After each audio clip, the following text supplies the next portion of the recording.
I am amazed at how the elites continue to push this particular issue. And if you say the wrong thing on it, you trip over minefields, you get blown up like you wouldn't believe. But I know from the research out there in Voterland, if I can put it that way as a former, someone involved in politics, they think this is nuts. They think it's nuts. Yes.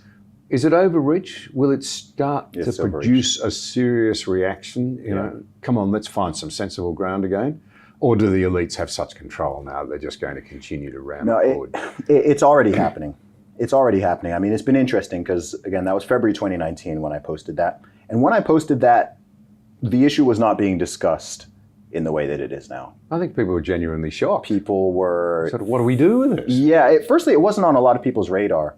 I think a lot of people didn't realize how far that push and insanity had gone and was going. I think now that people are seeing what's happening with children, in particular, with the ideology being pushed onto them, as well as with this particular issue, if you're talking about the drugs and you're trying to doing surgeries, let's be real, they are performing double mastectomies on children, underage girls. They're giving hormone blockers and cross-sex hormones to minors. There are cases where they are chemically or literally castrating young boys, all under the name of everything they call gender affirming care. Affirmative care. That's what it is. That's the euphemism, gender affirming care, care for medical care for trans youth and so on. That's what they call it.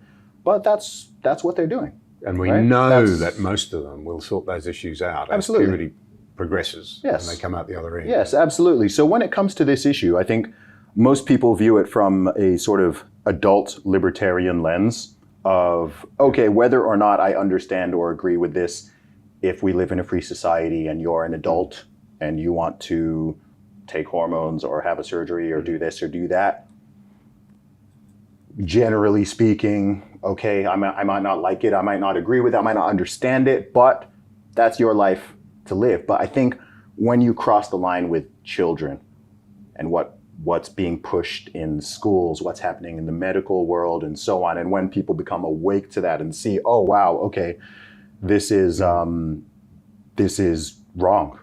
this is crazy, this is where we're experimenting on a generation of young people, and it's people's own kids, then I think that's when you start getting the pushback. The sports issue is a big one, of course. I don't think it's insane in itself, but I think the one with children is more insane and more immoral. But women are being pushed out of their own spaces, out of their own sports, and it's not sustainable. You're going to have pushback from conservatives, from feminists, from sane liberals, from centrists, anyone who's just got some degree of courage and who isn't completely ideologically captured by these ideas. People are going to increasingly push back. And so I do see that pendulum going the other way, because it's all masked in this idea of compassion, right? That's how it's always masked. It's masked in safety language. If we use the long language, the children will take their own lives. There's no evidence to back that up at all, but that doesn't seem to matter in this age. No, because they don't care about truth. But I think ultimately, one thing that always gives me hope and keeps me optimistic is I think in the long run, in the long term, I think truth always wins. If you just take the sports issue, okay? If you allow the concept that anyone who identifies as a woman is a woman, and if you ask the people who are either cowards or ideologically captured what a woman is, they will say a woman is anyone who identifies as a woman. They all have the same answer all across the Western world, somehow, magically. So it's like, okay, I mean, that's what I did in 2019. I said, okay, cool, I'm a woman. Boom. British women's deadlift record holder. Oh, you know what? I'll take the bench press record too while I'm here, right? And it's like, okay, well, by your own logic, I'm the strongest woman in Britain now.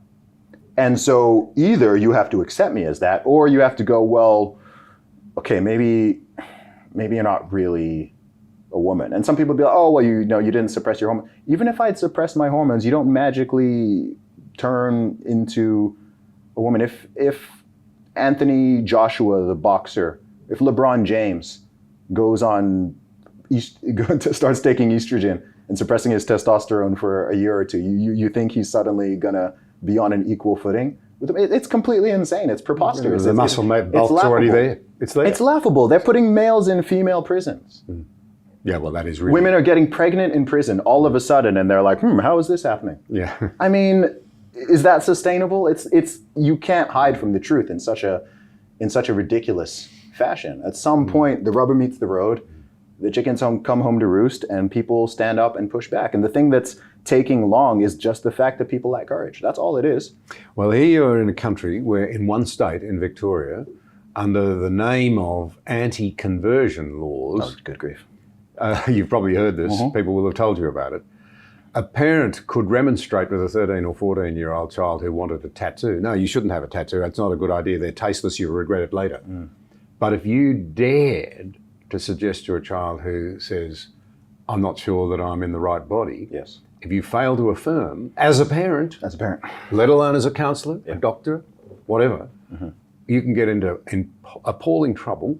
And the alternative government effectively says we won't touch this stuff, despite the international evidence. In the country you come from, in Great Britain, if I can say you come from Great Britain, they've closed Tavistock. The material out of that place should tell anybody who's got half a brain and half a shred of integrity that we are visiting a disaster on our children.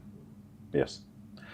It's hard to overstate, and I love human beings. I love people. That shows. Everything I do is based on the fact that I genuinely love human beings and I love this life, and I want us as individuals and as societies to continually be improving.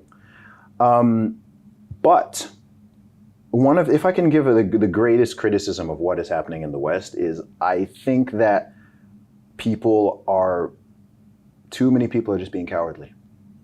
People hate it when I use the word cowardice because everyone's like, oh, well, what about this? What about this? And it's like, well, cowardice doesn't mean that there's no potential fear or that there's no potential consequences. No, it means that those things can exist, but you do and say what is right. Yeah.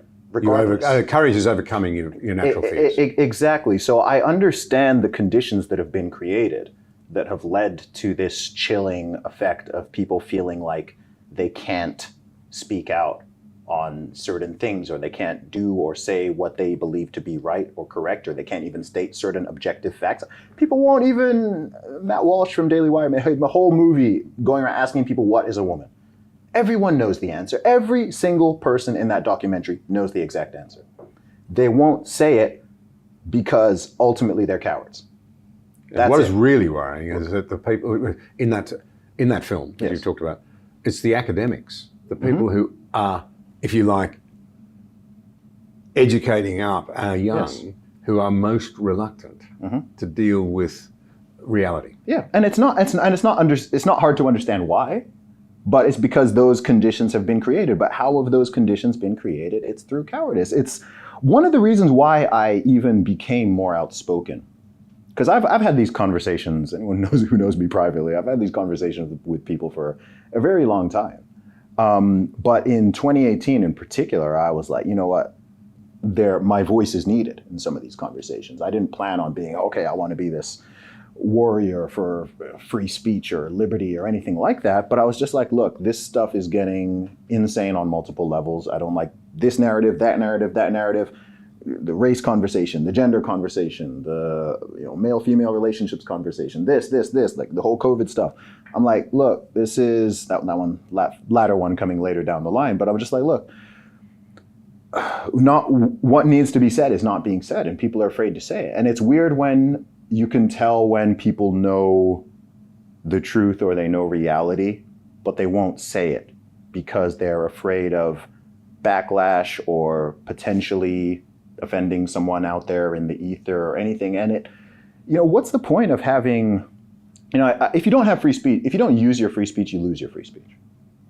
People have this idea of free speech just being something that's like a policy position, right? Like, oh, First Amendment in the USA, that's the freedom of speech. Freedom of speech it's also social and cultural, right? What's the point of having so-called freedom of speech if you cannot use it?